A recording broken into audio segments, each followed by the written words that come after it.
The alliance of Brazil, Russia, India, China, South Africa, known as BRICS, have officially added Nigeria and 12 other countries as partner countries. This was done at its 2024 BRICS Plus summit in Russia. Moyo Thomas reports. Nigeria first indicated interest in joining the BRICS alliance last year. Enthusiasm to join the alliance is growing as 4 new countries attended the 2024 summit holding in Kazan, Russia, for the first time as full members. These are Iran, Egypt, Ethiopia, and the United Arab Emirates. The expansion has now changed the name of the alliance to BRICS Plus. Saudi Arabia has also been admitted as a full member, leaving the newly admitted Nigeria, Algeria, Belarus, Bolivia, Cuba, Indonesia, Kyrgyzstan, Malaysia, Thailand, Turkey, Uganda, Uzbekistan, and Vietnam as partner countries. About 30 countries have expressed interest in full membership or partner status. The ongoing BRICS Plus meeting, also attended by the UN Secretary General, touched on topics such as the war in the Middle East, which was described as worrying, economic alternatives, and global transformation. This genocide led South Africa to approach the International Court of Justice with a view to stopping the killing of innocent women and children in Gaza. We do believe that the world cannot just sit by and watch the slaughter of innocent people continuing. As countries of the Global South, we have historic responsibility and opportunity to pool our resources together, align our positions, and work towards confronting the many crises the world is facing. President Xi Jinping also calls on members to play a leading role in reforming global economic governance. The summit also suggests that BRICS Plus could become an alternative to key international institutions. As part of its core mission of fostering trade, investment, development, security, and cooperation, it has set a goal to increase BRICS' share of global trade from 16% to 25% by 2030. Russia says Hamas at the summit promised to release 2 hostages with Russian citizenship as a matter of priority.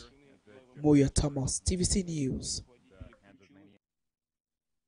Let's get more insight into this by speaking with public affairs analyst Dr. Jide Ojo, who is joining me from Abuja. Dr. Jide, thanks so much for joining us on World Now.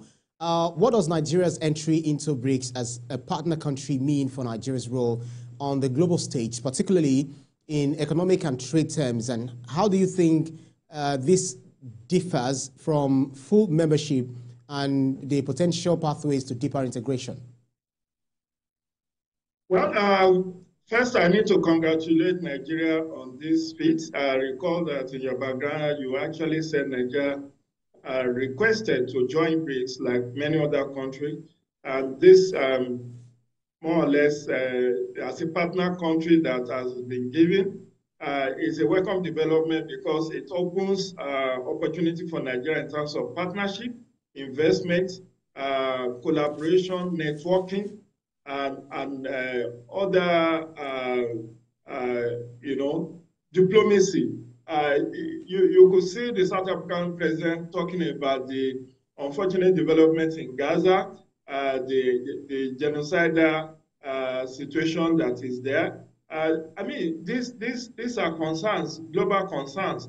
And if Nigeria, as a partner country, joins in advocating for peace, not just in Gaza, not just in Lebanon or in Syria or in Ukraine, we also have the desire for peace in Sudan.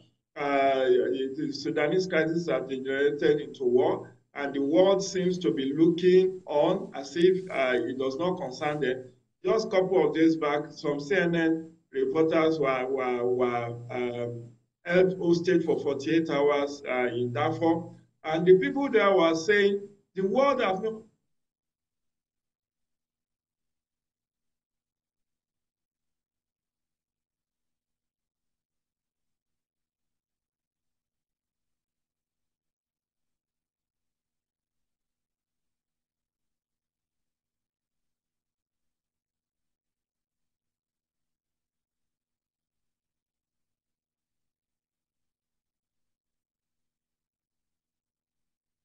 I'm afraid we lost connectivity with him, but then we'll try to reconnect with him as soon as we can. Support.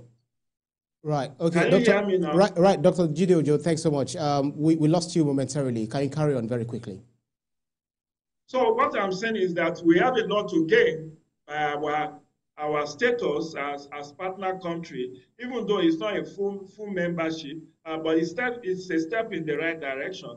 You could see this a partnership that even Saudi Arabia has asked to join and has been given a full status, full membership. That's right. So if it was useless, if it was not useful since 2009 that it has been established, 15 years carrying on, people will not be asking to join these 5 countries that were the original foundation members of BRICS. That's and right. Look at the number, the quality and the way. In capital this year, how do you see BRICS partnership influencing future capital inflows? I mean, will this partnership likely make Nigeria more attractive to investors from BRICS nations, or could there be concerns about aligning with the bloc's economic priorities?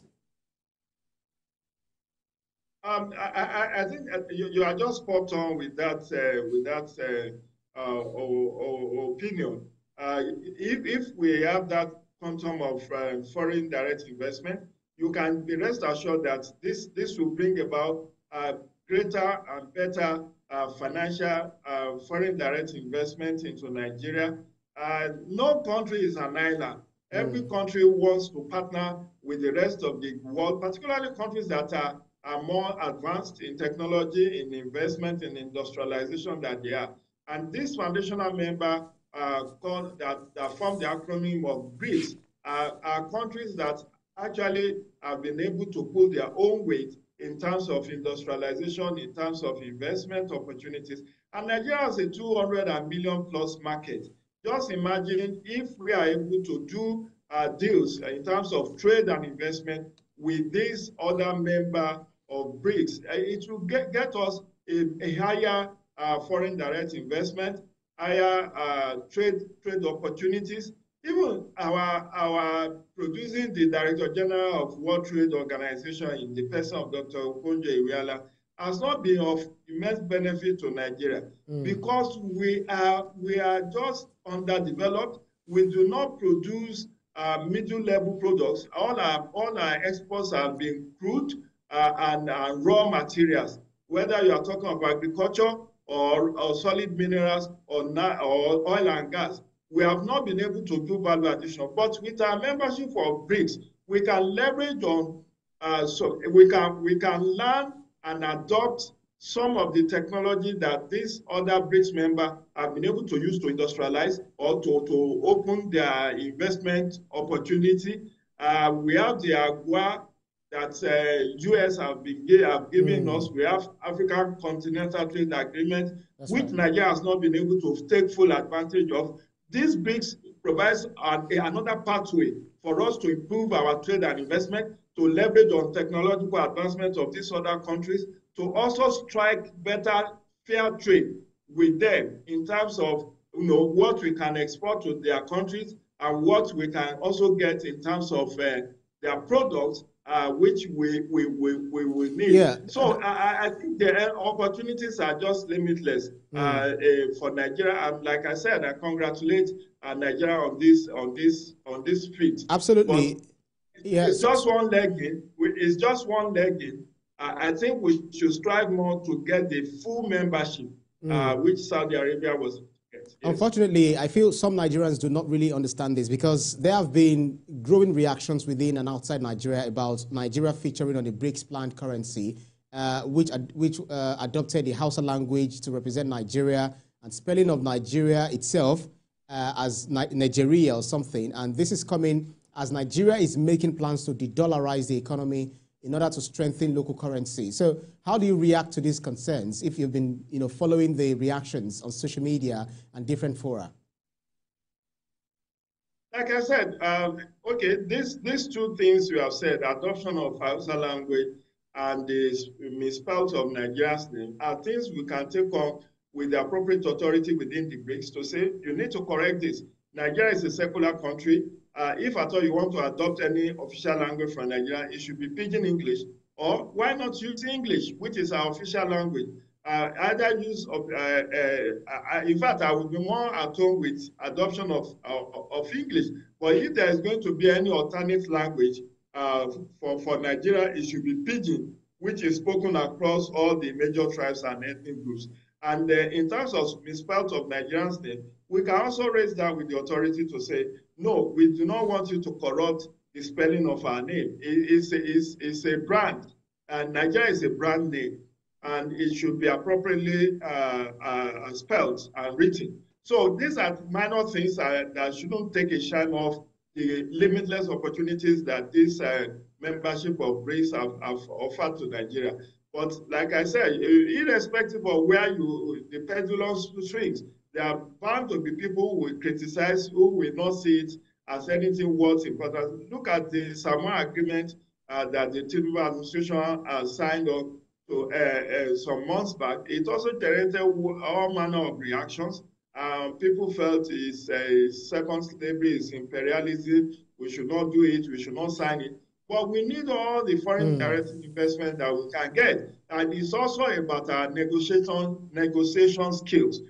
With Nigeria also needs to have its own expert negotiators. When they go to forums like this, they should not just accept whatever is on offer. We must also not belittle ourselves to strive after the crumbs. We should also be a big player. And that's why my own appeal is for us to be able to take maximum advantage of this membership of BRICS would be to have our products to do some kind of value addition to our product, our exports. Just not exporting raw materials in their raw form, whether it's solid mineral or whether it's agricultural products, or even our crude oil. So if we are able to improve technologically, we are able to improve ourselves, and we will be able to Dr. Joe, let me quickly butt in. Sorry to jump in your line of thoughts. Very quickly, I want you to answer these in less than a minute if you can. Because I'm wondering what long-term opportunities and challenges you see for Nigeria as it builds the BRICS partnership. Do you think this move signals a larger shift, as you've said, in Nigeria's foreign policy, or is just more about economic pragmatism? It's more about economic pragmatism. Don't forget, Ibrahim, Nigeria signed on to non-aligned. Nigeria is a non-aligned country. We are neither aligned to the west or to the east. And we are a free member. We are ready to do this. We are ready to discuss opportunities of foreign direct investment, of industrialization with any country that wishes to do business with us. We have done so with the Western countries for ages, for centuries. It seems not to be very beneficial to us. So if we look towards the BRIC nations, Brazil, Russia, India, China, and South Africa, it's in our elective best interest, and it's also part of our foreign policy objectives. That you cannot isolate yourself from whether it's an Eastern Bloc or Western Bloc. This is not about drafting Nigerian soldiers to fight on behalf of Russia, as North Korea has tended to do in the past few days. Nigeria is not sending soldiers to fight in Russia. Neither have we said we are in support of Russia invasion of Ukraine. But this is just economic opportunity that I think Nigeria should not shy away from taking this kind of opportunity. That's right. We should leverage on it. We should build on it. And you also remember that we've been attending series of summits, even Russia African Summit, Brazil African Summit, China African Summit, that's right, India African Summit. Nigeria has always been there. So this is just another pathway for us to advance economically, advance technologically, advance in terms of trade and investment, and industrialization. Yeah, that's quite much of an insight that you've actually given us. Thank you so much, Public Affairs Analyst Dr. Jide Ojo. Thank you so much for your keenness of insight on this very crucial topic. Thank you. My pleasure. Enjoy the rest of your week. Right, thank you.